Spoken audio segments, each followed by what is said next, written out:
चालू आहे but recording on आहे का? हे कसं लावायचं आहे? रामकृष्ण हरी मंडळी, पहिल्यांदा असं येतो आहे आणि मला असं वाटलं की का नाही यावं.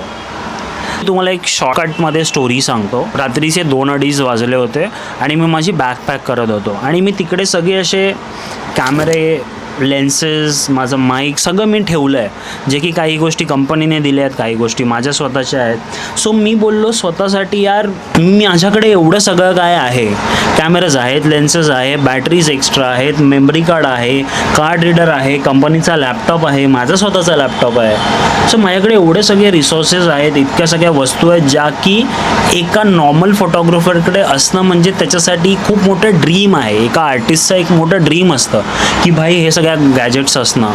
सो मी बोललो माझ्याकडे आहे तर मी का नाही करत आहे आणि मी कधी करणार. म्हणून मी म्हटलं की यार आजचा दिवस खूप चांगला आहे. गणेश चतुर्थी ऑब्व्हियसली मी आता जस्ट गणपती बघून आलोच, थोडंफार शूटसुद्धा केलं.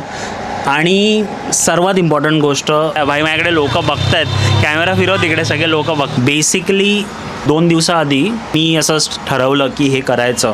त्या रात्री माझ्या डोक्यात एक आयडिया आली, जर का गणेश चतुर्थीच्या 24 तास आधी मुंबईमध्ये काय चालतं, काय काय गोष्टी होतात, हे जर का मी डॉक्युमेंट केलं तर.